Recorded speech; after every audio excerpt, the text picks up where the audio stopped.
Flowers top singer പ്രേക്ഷകരുടെ ഇഷ്ടഗായകനാണ് ശ്രീഹരി. പാടാൻ വളരെ ബുദ്ധിമുട്ടുള്ള ഗാനങ്ങൾ വേദിയിൽ ആലപിച്ച് പ്രേക്ഷകരെയും വിധികർത്താക്കളെയും അമ്പരിപ്പിക്കാറുള്ള കൊച്ചു ഗായകനാണ് ശ്രീഹരി. പലപ്പോഴും കലാഭവൻ മണിയുടെ ഹിറ്റ് ഗാനങ്ങളുമായി എത്തി വേദിയെ ഹരം കൊള്ളിക്കാറുള്ള കൊച്ചു ഗായകൻ ഈ വർഷവും തുടർച്ചയായി സംസ്ഥാന യുവജനോത്സവത്തിൽ ലളിതഗാനത്തിന് എ ഗ്രേഡ് സ്വന്തമാക്കിയിരിക്കുകയാണ്. പനിക്കും തടയാനായില്ല ശ്രീഹരിയുടെ ഹാട്രിക് വിജയം. 2 ദിവസം മുന്നേ പിടിവിട്ട പനി ശരീരം തളർത്തിയെങ്കിലും മനസ്സ് തളരാതെ ശ്രീഹരി പാടി.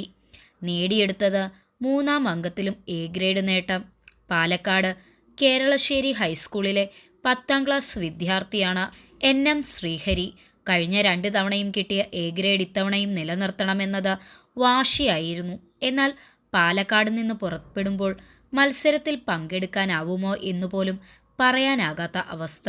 ഒടുവിൽ ആശുപത്രിയിൽ ചികിത്സ നേടി നേരെ വേദിയിലേക്ക്.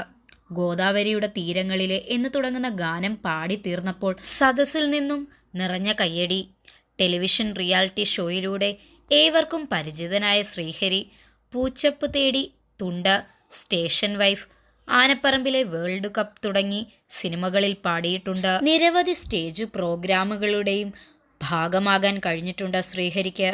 ആസ്വാദനത്തിൻ്റെ പുതുതലങ്ങൾ മലയാളികൾക്ക് സമ്മാനിച്ച മനോഹരമായ സംഗീത റിയാലിറ്റി ഷോയാണ് ഫ്ലവേഴ്സ് ടോപ്പ് സിംഗർ.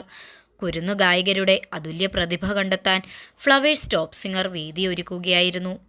മലയാളികളുടെ പ്രിയ പാട്ടുവേദിയിലൂടെ പിന്നണി ഗാനരംഗത്തേക്കും ചുവടുവെച്ച ഗായകർ ഏറെയാണ്. ചെറിയ പ്രായത്തിൽ തന്നെ ഫ്ലവേഴ്സ് ടോപ്പ് സിംഗറിലെ കൊച്ചു ഗായകർ അനുഭവസ്ഥരായ ഗായകർ ആലപിക്കുന്നത് പോലെ പാട്ടുപാടി പ്രേക്ഷകരുടെയും വിധികർത്താക്കളുടെയും കയ്യടി ഏറ്റുവാങ്ങുന്നത് വേദിയിലെ സ്ഥിരം കാഴ്ചയാണ്. ഫ്ലവേഴ്സ് ടോപ്പ് സിംഗർ സീസൺ 2 ഏറ്റവും കൂടുതൽ ആരാധകരുള്ള മത്സരാർത്ഥി തന്നെയായിരുന്നു ശ്രീഹരി. ശ്രീഹരിയെ കൂടാതെ കൃഷ്ണശ്രീ, ബെവൻ, ആൻ, ദേവനന്ദ, അസ്ന, ശ്രീദേവ്, ദേവനശ്രീയ, അമൃതവർഷിണി, ശ്രീനന്ദ് എന്നിവർക്കും സംസ്ഥാനതല യുവജനോത്സവത്തിൽ പങ്കെടുക്കാനുള്ള അവസരം ലഭിച്ചിരുന്നു.